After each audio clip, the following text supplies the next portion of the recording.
شروع اللہ کا نام لے کر جو بڑا مہربان نہایت رحم والا ہے۔ کاف ہا یا عین صاد، یہ تمہارے پروردگار کی مہربانی کا بیان ہے جو اس نے اپنے بندے زکریا پر کی تھی جب انہوں نے اپنے پروردگار کو دبی آواز سے پکارا اور کہا کہ اے میرے پروردگار، میری ہڈیاں بڑھاپے کے سبب کمزور ہو گئی ہیں اور سر سفید بالوں کی وجہ سے چمکنے لگا ہے، اور اے میرے پروردگار، میں تجھ سے مانگ کر کبھی محروم نہیں رہا، اور میں اپنے بعد اپنے بھائی بندوں سے ڈرتا ہوں، اور میری بیوی بانجھ ہے، پھر بھی مجھے اپنے پاس سے ایک وارث عطا فرما جو میری اور اولاد یعقوب کی میراث کا مالک ہو، اور اے میرے پروردگار اس کو خوش اخلاق بنائیو۔ فرمایا اے زکریا، ہم تم کو ایک لڑکے کی بشارت دیتے ہیں جس کا نام یحییٰ ہوگا، اس سے پہلے ہم نے اس نام کا کوئی شخص پیدا نہیں کیا۔ انہوں نے کہا کہ پروردگار، میرے ہاں کس طرح لڑکا ہوگا جبکہ میری بیوی بانجھ ہے اور میں بڑھاپے کی اس حالت کو پہنچ گیا کہ سوکھ گیا ہوں۔ حکم ہوا کہ اسی طرح ہوگا۔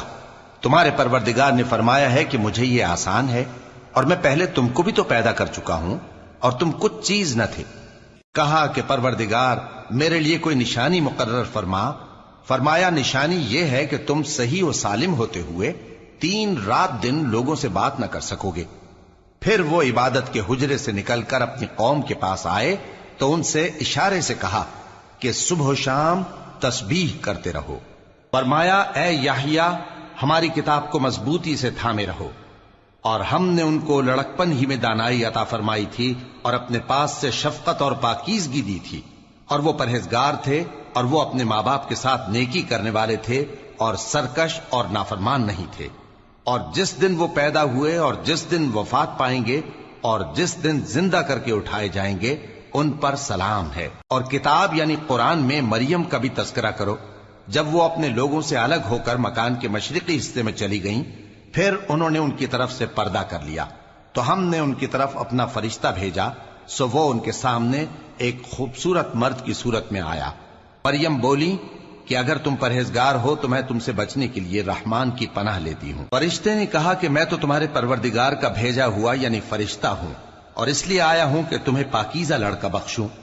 مریم نے کہا کہ میرے ہاں لڑکا کیوں کر ہوگا جبکہ مجھے کسی مرد نے بطور شوہر چھوا تک نہیں اور میں بدکار بھی نہیں ہوں۔ فرشتے نے کہا کہ یوں ہی ہوگا، تمہارے پروردگار نے فرمایا کہ یہ مجھے آسان ہے اور میں اسے اسی طریق پر پیدا کروں گا تاکہ اس کو ہم لوگوں کے لیے اپنی طرف سے نشانی اور ذریعہ رحمت بنائیں، اور یہ کام مقرر ہو چکا ہے۔ چنانچہ وہ اس بچے کے ساتھ حاملہ ہو گئیں اور اسے لے کر ایک دور جگہ چلی گئیں۔ پھر درد ذہ ان کو کھجور کے تنے کی طرف لے آیا، کہنے لگیں کہ کاش میں اس سے پہلے مر چکتی اور بھولی بسری ہو گئی ہوتی۔ تب ان کے ٹیلے کے نیچے کی جانب سے فرشتے نے ان کو آواز دی کہ غمناک نہ ہو، تمہارے پروردگار نے تمہارے نیچے ایک چشمہ پیدا کر دیا ہے، اور کھجور کے تنے کو پکڑ کر اپنی طرف ہلاؤ، وہ تم پر تازہ عمدہ کھجوریں گرائے گا، تو کھاؤ اور پیو اور آنکھیں ٹھنڈی کرو۔ اگر تم کسی آدمی کو دیکھو تو کہنا کہ میں نے اللہ کے لیے روزے کی منت مانی، تو آج میں کسی آدمی سے ہرگز کلام نہیں کروں گی۔ پھر وہ اس بچے کو اٹھا کر اپنی برادری والوں کے پاس لے آئیں۔ وہ کہنے لگے کہ مریم یہ تو نے برا کام کیا، اے ہارون کی بہن، نہ تو تیرا باپ ہی برا آدمی تھا اور نہ تیری ماں ہی بدکار تھی۔ تو مریم نے اس بچے کی طرف اشارہ کیا۔ وہ بولے کہ ہم اس سے کہ گود کا بچہ ہے کیسے بات کریں؟ بچے نے کہا کہ میں اللہ کا بندہ ہوں، اس نے مجھے کتاب دی ہے اور نبی بنایا ہے، اور میں جہاں ہوں اور جس حال میں ہوں اس نے مجھے صاحب برکت بنایا ہے، اور جب تک زندہ ہوں مجھ کو نماز اور زکوٰۃ کا ارشاد فرمایا ہے، اور مجھے اپنی ماں کے ساتھ نیک سلوک کرنے والا بنایا ہے اور سرکش و بدبخت نہیں بنایا، اور جس دن میں پیدا ہوا اور جس دن مروں گا اور جس دن زندہ کر کے اٹھایا جاؤں گا مجھ پر سلام ہے۔ یہ مریم کے بیٹے عیسیٰ ہیں، اور یہ سچی بات ہے جس میں لوگ شک کرتے ہیں۔ اللہ کو شایع نہیں کہ کسی کو بیٹا بنائے، وہ پاک ہے، جب کسی چیز کا ارادہ کرتا ہے تو اس کو یہی کہتا ہے کہ ہو جا تو وہ ہو جاتی ہے، اور بے شک اللہ ہی میرا اور تمہارا پروردگار ہے، تو اسی کی عبادت کرو، یہی سیدھا رستہ ہے۔ پھر اہل کتاب کے فرقوں نے باہم اختلاف کیا، سو جو لوگ کافر ہوئے ہیں ان کو بڑے دن یعنی قیامت کے روز حاضر ہونے سے خرابی ہے۔ وہ جس دن ہمارے سامنے آئیں گے کیسے سننے والے اور کیسے دیکھنے والے ہوں گے، مگر ظالم آج کھلی گمراہی میں ہیں، اور ان کو حسرت و افسوس کے دن سے ڈرا دو جب بات فیصل کر دی جائے گی اور وہ غفلت میں پڑے ہوئے ہیں اور ایمان نہیں لاتے۔ ہم ہی زمین کے اور جو لوگ اس پر بستے ہیں ان کے وارث ہوں گے، اور ہماری ہی طرف ان کو لوٹنا ہوگا۔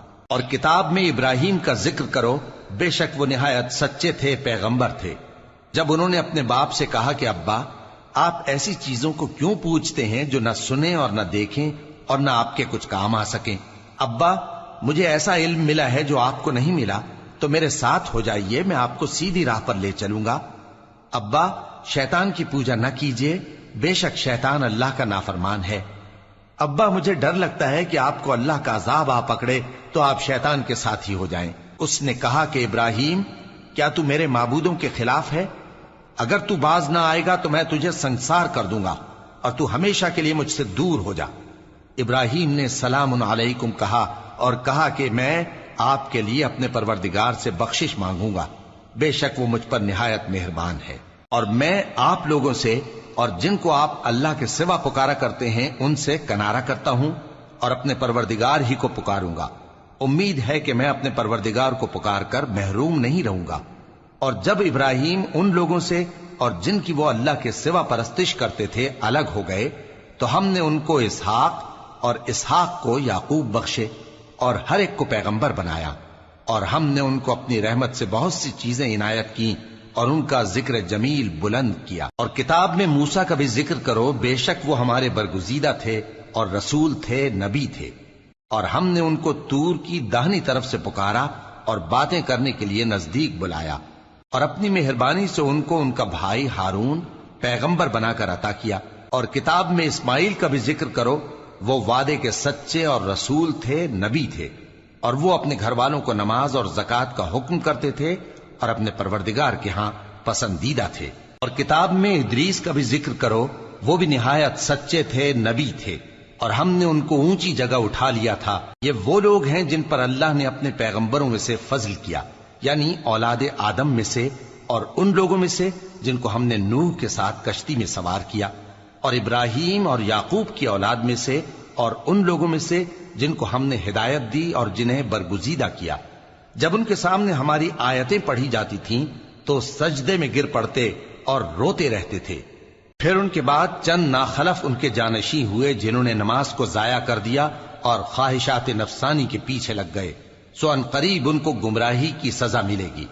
ہاں، جس نے توبہ کی اور ایمان لایا اور عمل نیک کیے تو ایسے لوگ بہشت میں داخل ہوں گے اور ان کا ذرا نقصان نہ کیا جائے گا، یعنی ہمیشہ کی بہشتوں میں جس کا اللہ نے اپنے بندوں سے وعدہ کیا ہے کہ جو ان کی آنکھوں سے پوشیدہ ہے۔ بے شک اس کا وعدہ نیکوکاروں کے سامنے آنے والا ہے، وہ اس میں سلام کے سوا کوئی بیہودہ کلام نہ سنیں گے اور ان کو صبح و شام کھانا ملے گا۔ یہی وہ جنت ہے جس کا ہم اپنے بندوں میں سے ایسے شخص کو مالک بنائیں گے جو پرہیزگار ہوگا۔ اور فرشتوں نے پیغمبر کو جواب دیا کہ ہم تمہارے پروردگار کے حکم کے سوا اتر نہیں سکتے، جو کچھ ہمارے آگے ہے اور جو پیچھے ہے اور جو اس کے درمیان ہے سب اسی کا ہے، اور تمہارا پروردگار بھولنے والا نہیں، یعنی آسمان اور زمین کا اور جو ان دونوں کے درمیان ہے سب کا پروردگار، تو اسی کی عبادت کرو اور اس کی عبادت پر ثابت قدم رہو۔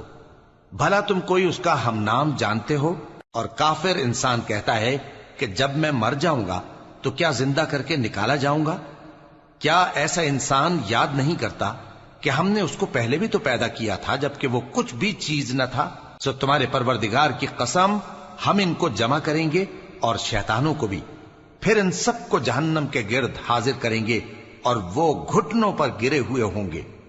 پھر ہر گروہ میں سے ہم ایسے لوگوں کو کھینچ نکالیں گے جو رحمان کے مقابلے میں سخت سرکشی کرتے تھے، پھر ہم ان لوگوں سے خوب واقف ہیں جو اس میں داخل ہونے کے زیادہ لائق ہیں، اور تم میں سے کوئی شخص نہیں مگر اسے اس پر گزرنا ہوگا، یہ تمہارے پروردگار پر لازم ہے، مقرر ہے۔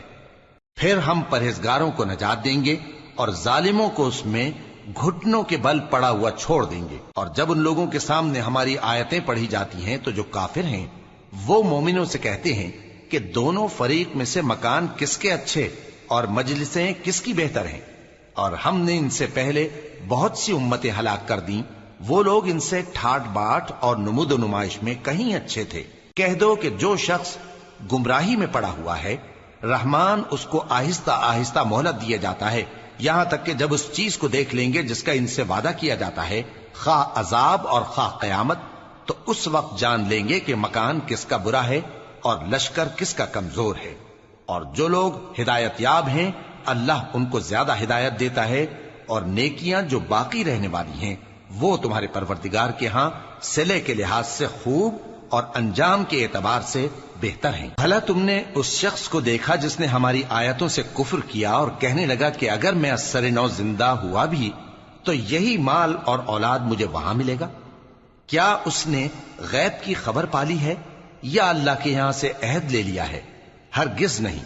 یہ جو کچھ کہتا ہے ہم اس کو لکھتے جاتے اور اس کے لیے آہستہ آہستہ عذاب بڑھاتے جاتے ہیں، اور جو چیزیں یہ بتاتا ہے ان کے ہم وارث ہوں گے، اور یہ اکیلا ہمارے سامنے آئے گا، اور ان لوگوں نے اللہ کے سوا اور معبود بنا لیے ہیں تاکہ وہ ان کے لیے موجب عزت ہوں۔ ہرگز نہیں، وہ معبود ان کی پرستش سے انکار کریں گے اور ان کے دشمن و مخالف ہوں گے۔ کیا تم نے نہیں دیکھا کہ ہم نے شیطانوں کو کافروں پر چھوڑ رکھا ہے کہ وہ ان کو خوب اکساتے رہتی ہیں؟ تو تم ان پر عذاب کے لیے جلدی نہ کرو کہ ہم تو ان کے لیے دن شمار کر رہے ہیں۔ جس روز ہم پرہیزگاروں کو رحمان کے سامنے بطور مہمان جمع کریں گے اور گنہگاروں کو دوزخ کی طرف پیاسے ہانک لے جائیں گے، تو لوگ کسی کی سفارش کا اختیار نہ رکھیں گے مگر جس نے رحمان سے اقرار لے لیا ہو۔ اور کہتے ہیں کہ رحمان بیٹا رکھتا ہے۔ ایسا کہنے والوں، یہ تو تم بری بات زبان پر لاتے ہو۔ قریب ہے کہ اس جھوٹ سے آسمان پھٹ پڑیں اور زمین شق ہو جائے اور پہاڑ پارا پارا ہو کر گر پڑیں کہ انہوں نے رحمان کے لیے بیٹا تجویز کیا، اور رحمان کو شایع نہیں کہ کسی کو بیٹا بنائے۔ ہر شخص جو آسمانوں اور زمین میں ہے رحمان کے روبرو بطور بندہ ہی آئے گا۔ اس نے ان سب کو اپنے علم سے گھیر رکھا اور ایک ایک کو شمار کر رکھا ہے، اور یہ سب قیامت کے دن اس کے سامنے اکیلے اکیلے حاضر ہوں گے۔ اور جو لوگ ایمان لائے اور عمل نیک کیے، رحمان ان کی محبت مخلوقات کے دل میں پیدا کر دے گا۔ اے پیغمبر صلی اللہ علیہ وآلہ وسلم، ہم نے یہ قرآن تمہاری زبان میں آسان بنا کر نازل کیا ہے تاکہ تم اس سے پرہیزگاروں کو خوشخبری پہنچا دو اور جھگڑالوؤں کو ڈر سنا دو، اور ہم نے ان سے پہلے بہت سے گروہوں کو ہلاک کر دیا ہے۔ بھلا تم ان میں سے کسی کو دیکھتے ہو یا کہیں ان کی بھنک سنتے ہو؟